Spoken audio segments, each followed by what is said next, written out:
Coucou tout le monde, je fais cette courte vidéo parce que je sens un élan, en tout cas on me pousse presque à vous parler de les énergies de Shambhala. Parce que je sens qu'il y a de plus en plus un appel de la plupart de certains d'entre nous et du coup si je peux vous partager mes connaissances c'est avec grand plaisir.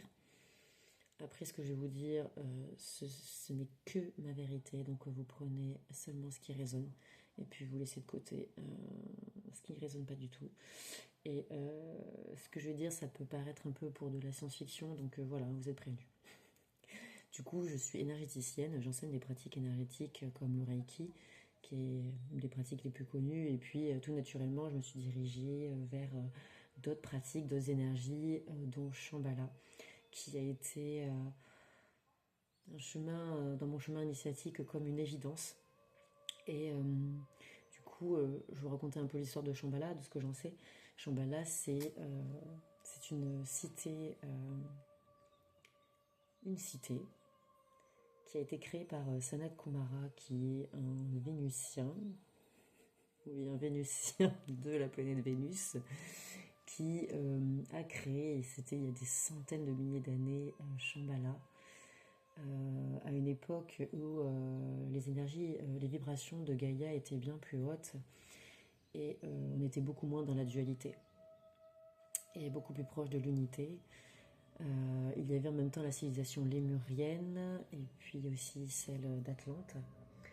Et quand les énergies ont commencé à changer, à bouger, notamment chez la civilisation atlante où l'ego a repris un peu plus le dessus, et ben la cité de Shambhala s'est protégée et redescendue, on va dire, à l'intérieur de la planète Terre, parce que oui, notre planète est creuse, et donc il y a plein de civilisations qui y règnent.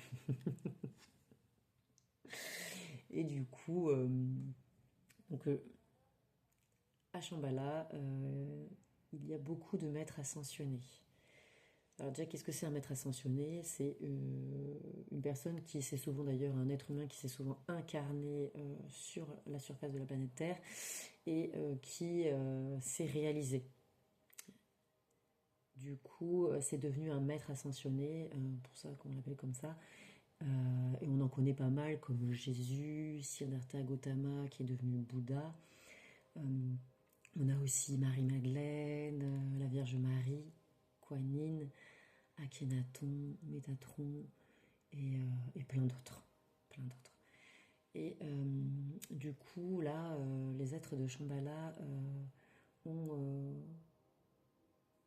commencé à venir reparler à certains êtres humains qui ont réussi à les canaliser, ça c'était dans les années 90, parce que nous étions prêts à la surface de la planète Terre de recréer cette nouvelle Terre, mais à sa surface. Travailler avec les énergies de Shambhala, c'est reconnecter surtout à son maître intérieur et aux maîtres qui ont déjà ascensionné. C'est devenir cet émetteur, récepteur de ces nouvelles, de ces énergies qui sont prêtes à être accueillies sur la surface de la planète Terre.